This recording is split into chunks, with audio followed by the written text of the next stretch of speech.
Oke, Assalamualaikum. Ketemu lagi di pembahasan tentang assessment center. Sekarang kita akan membahas tentang metode assessment center, ya. Oke, PowerPoint ini sebenarnya sudah saya share ya, gitu. Jadi kita akan bahas aja slide per slide-nya ya. Nah, kita akan mulai dari metode assessment center seperti apa aja, bagaimana proses pelaksanaannya, bentuk simulasinya apa aja, bagaimana nilai validitas dan reliabilitasnya, kekuatan dan keterbatasan dari masing-masing simulasi dan juga metode dari assessment center, serta bagaimana perbandingan antara assessment center dengan metode lain selain assessment center ya. Oke, nah kita ingat-ingat kembali di pertemuan awal apa itu metode assessment center. Assessment center adalah comprehensive standardized procedure in which multiple assessment technique such as situational exercises and job simulation ya. Jadi kita melakukan satu rangkaian yang terdiri dari multi assessment dengan teknik yang beragam, bahkan dengan exercise situasi kerjanya gitu ya. Tujuannya apa? Biar si peserta lebih menghayati ketika di dalam dunia kerja gitu ya. Nah, simulasinya apa aja yang dibahas itu bisa ngomongin tentang business game, discussion group, report, presentation, di mana nanti akhirnya kita akan melakukan penilaian terhadap si asesi tersebut terkait dengan upayanya dalam mencapai tujuan diri dan organisasinya sendiri. Jadi ya, proses assessment center kita mulai dari kompetensi profiling dari kegiatan assessment center. Kan kita punya nih standar kompetensinya ya, udah dibahas di pertemuan sebelumnya, kompetensinya apa aja. Nah, kita tetapkan untuk tingkat jabatan tertentu kita butuh kompetensi apa aja dan berapa nilai leveling atau ratingnya yang menjadi standar untuk jabatan tersebut ya. Setelah itu kita bikin profiling kompetensi terkait dengan jabatan tersebut. Kita susun simulasinya ya, apakah bisnis game, apakah LGD atau apa. Nah, teman-teman kenali dulu berarti karakteristik dari masing-masing simulasi ya. Jangan sampai nanti simulasinya kita kasih banyak tapi ternyata kompetensi yang diukur itu cuma sedikit gitu ya. Jadi pastikan satu simulasi itu bisa mengukur beberapa kompetensi gitu ya. Kemudian kita lakukan proses pengambilan data bisa sehari 2 hari dengan berbagai metode, berbagai simulasi dengan beberapa asesor. Setelah itu kita salin si catatannya ya, kita susun dalam bentuk klasifikasi, kita kasih keterangan, bahkan kita kasih rancangan penilaian leveling atau ratingnya. Kemudian kita ketemu nih sama teman-teman asesor yang lain di dalam grup tersebut, kita gabungkan informasi data-data tersebut yang disebut dengan integrasi data. Dari integrasi data, misalnya dari semua simulasi yang ada, kita gabungkan sampai kita tetapkan leveling dari klasifikasinya. Jadi perilaku yang ditampilkan sesuai dengan klasifikasinya itu sudah masuk kategori level yang mana. Nah, penetapan leveling ini tentu saja harus disepakati oleh semua asesor dalam satu tim tersebut. Ya. Selanjutnya, jangan lupa kalau pengambilan data itu harus disertai dengan penyusunan laporan. Penyusunan laporannya sendiri untuk assessment center ada yang disebut dengan laporan ad hoc, laporan overall, laporan potensi dan kompetensi. Nah, ini akan disesuaikan dengan permintaan user ataupun penyedia jasa assessment center atau vendornya sendiri. Setelah selesai pelaksanaan assessment center gitu ya, si laporan itu sebenarnya menjadi data bagi pimpinan untuk memberikan feedback bagi si bawahan yang di-assess tersebut. Tujuannya apa? Biar bawahan tersebut tahu, oh itu hasil penelitiannya gitu ya, hasil asesmennya. Jadi saya kurangnya di mana? Apa yang masih harus ditingkatkan dari diri saya? Apa yang harus saya lakukan? Nah, itu proses feedbacknya gitu ya. Simulasi assessment center apa aja? Ada writing case analysis ya. Jadi kita menuliskan membahas gitu ya kasus yang harus teman-teman analisa. Berarti di sini dibutuhkan kemampuan dalam hal analytical thinking ya. oral presentation ya, jadi dari hasil membahas kasus gitu ya, kita susun misalnya, terus dipresentasikan. Sehingga kalau oral presentation, si kompetensi yang diukur apa aja ya, yang tergali dari oral presentation, misalnya komunikasi gitu ya, atau public speaking seperti itu ya. Selanjutnya ada simulasi leaderless group discussion ya. Di sini nanti peserta itu akan ditempatkan dalam satu grup. Nah, nanti tugasnya akan diminta untuk membahas terkait dengan kasus yang ingin dipelajari ya. Kemudian ada in basket atau inbox. Nah, ini juga merupakan salah satu simulasi assessment center ya. Di sini nanti teman-teman tuh ngerjain berbagai macam surat gitu ya, dengan waktu yang terbatas dan keterbatasan untuk tidak minta tolong teman yang lain ya. Jadi nggak ada call of friend. Oke, interview simulation or role play exercise. Nah, selanjutnya adalah interview. Sehingga di sini dibutuhkan teman-teman itu kemampuan observasi dan interview. Yang diinterview adalah kompetensi yang ingin digali gitu. Jadi kita memperdalam menggali si kompetensi tersebut. Atau kita menggunakan role play gitu ya. Jadi role play benar-benar simulasi yang akan dihadapi ketika pekerjaannya di lapangan seperti apa. Kalau misalnya bidang pelayanan, misalnya dibutuhkan kemampuan customer service, bisa aja kita role play-nya adalah terkait dengan customer service ya. Oke, atau oral fact finding ya, bagaimana menemukan data-data yang ada dan disampaikan ya. Atau assign leader group task, atau bisa juga simulasinya adalah teman-teman ditempatkan dalam satu grup dan setiap orang masing-masing di dalam satu kelompok itu punya peranannya sendiri-sendiri. Dan setiap orang wajib untuk memberikan pendapat dan mempertahankan pendapatnya. Business game, nah ini juga nanti ada terkait dengan kasus-kasus simulasi gitu ya. Jadi bagaimana menghadapi persoalan-persoalan yang terjadi di perusahaan. Nah, atau bisa juga yang lain ya, masih banyak simulasinya. Oke, nah jadi itu ada dua, ada yang assign dan non assign. Kalau assign sebenarnya mengukur bagaimana orang-orang itu saling berkompetisi, gitu ya. Kenapa? Karena semua orang di dalam diskusi kelompok itu sudah dikasih perannya masing-masing, gitu ya. Contoh misalnya diskusi kelompok antar kepala dinas di satu provinsi. Oh, nanti ada tuh si A misalnya kita tunjuk berperan sebagai dinas kesehatan, yang B misalnya kepala dinas lingkungan hidup atau apa. Nah, mereka diminta untuk mengelola anggaran misalnya gitu ya, dan anggarannya terbatas sehingga program dari dinas mana yang akan mendapatkan prioritas misalnya gitu ya, atau yang terkait dengan langkah-langkah kerjanya seperti apa. Nah, kalau non-assign ini sebenarnya tujuannya adalah agar semua orang di dalam diskusi kelompok itu bisa saling bekerja sama atau kooperatif gitu ya. Kenapa? Karena sumber dayanya udah cukup, datanya udah cukup banyak nih, kemampuannya udah ada gitu ya. Nah, karakteristiknya adalah teman-teman pernah lihat ya di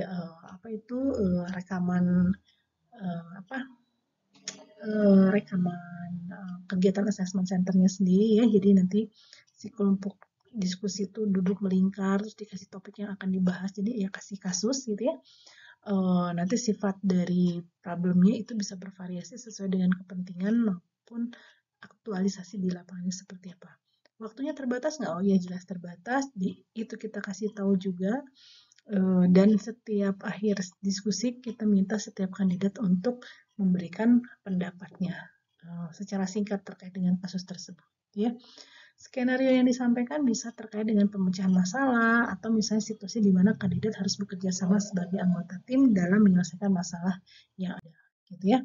Problemnya itu secara general gitu ya, bahkan misalnya general yang ada di perusahaannya mereka sendiri gitu ya, dan mereka diminta untuk memperdebatkan apa yang jadi akar masalahnya dan langkah penyelesaian masalahnya apa saja, pertimbangannya apa gitu ya. Nah, di sini adalah complete a task ya. Jadi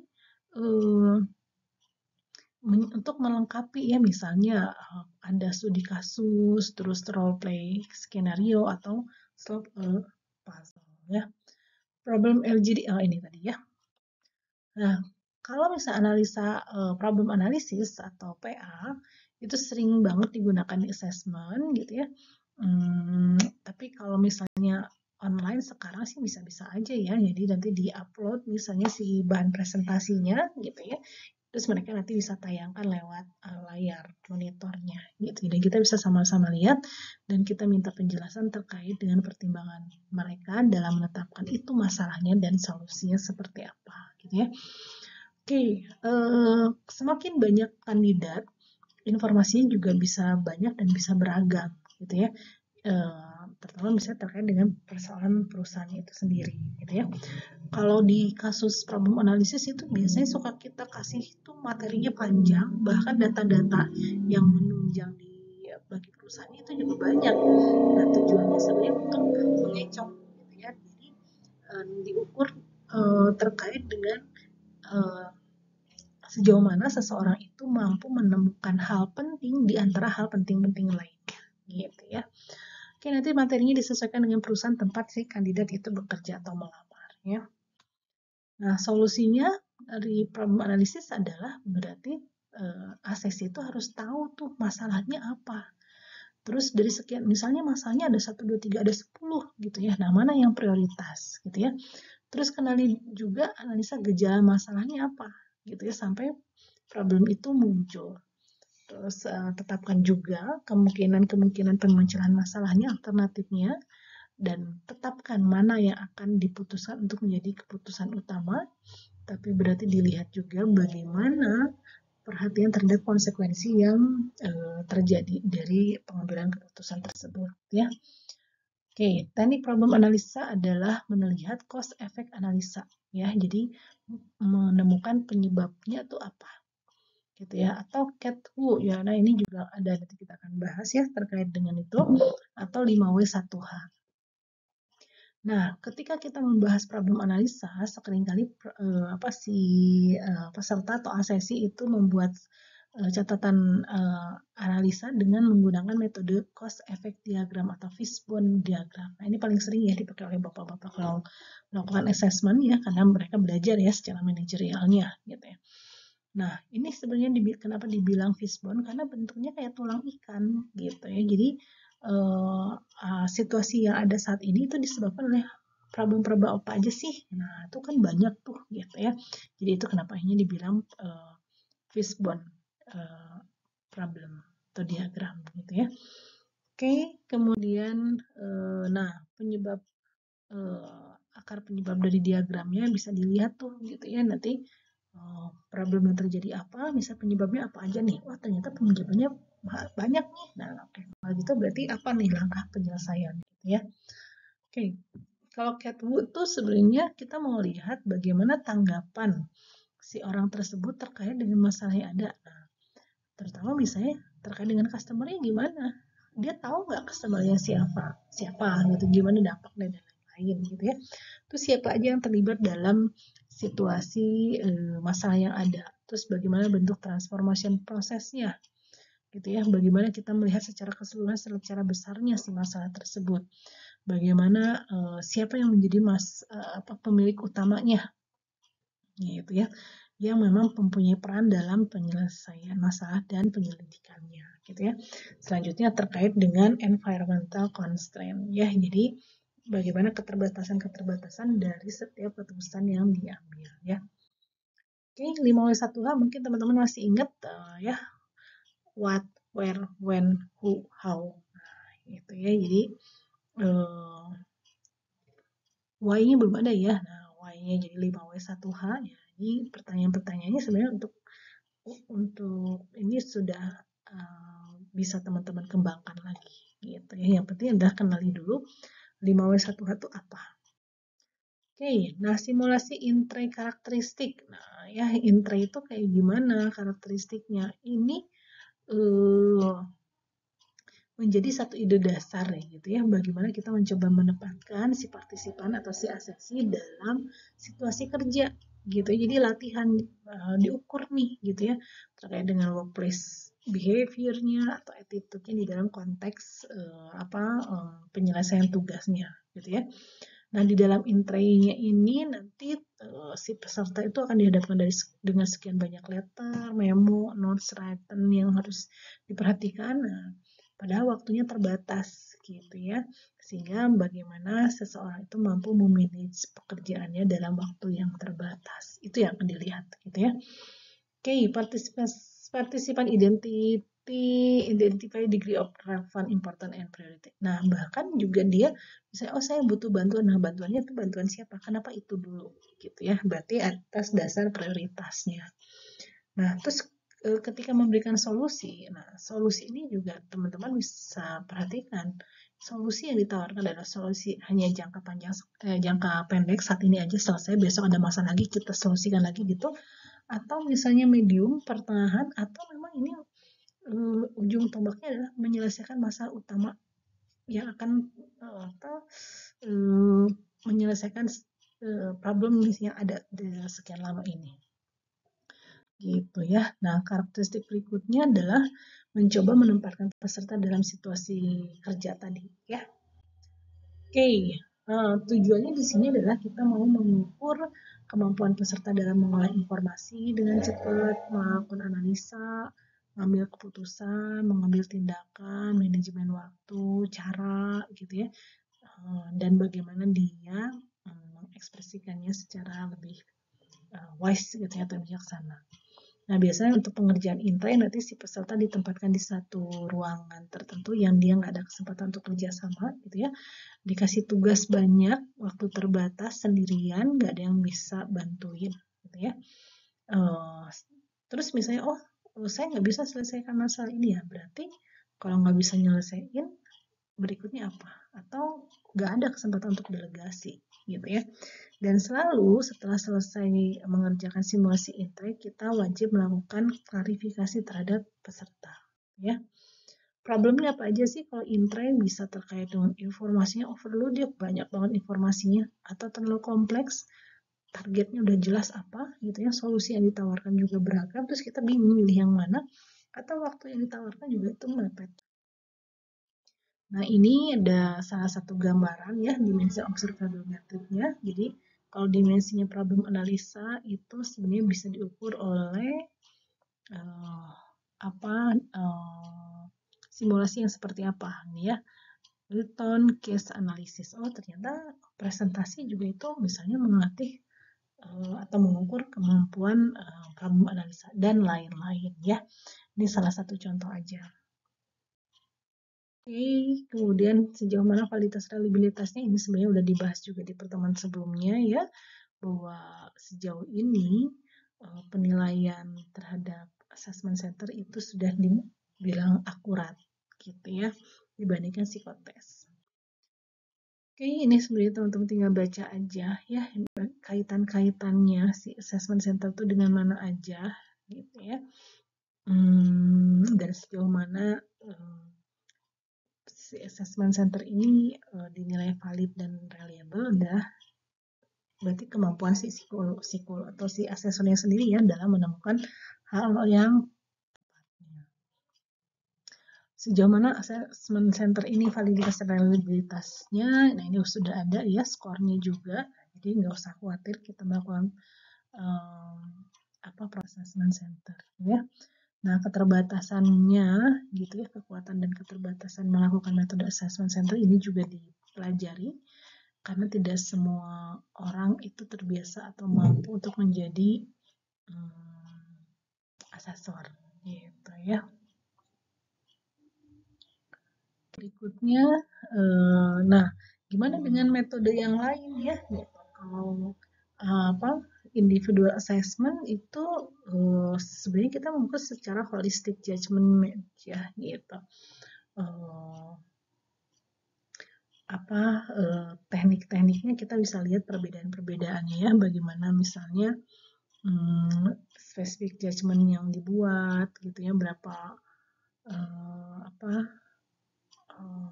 keputusan itu dibuat oleh satu orang atau semua asesor gitu ya, itu juga menjadi karakteristik metode assessment dengan metode yang lain ya.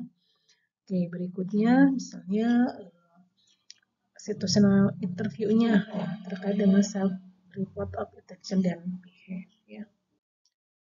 Oke, itu aja. Nah, ini sumber literaturnya yang menjadi bahan untuk diskusi hari ini. Nah, jika ada yang mau ditanyakan, boleh nanti kita diskusi lagi di waktu yang berbeda. Oke ya, terima kasih banyak. Selamat menjalankan aktivitas. Wassalamualaikum warahmatullahi wabarakatuh.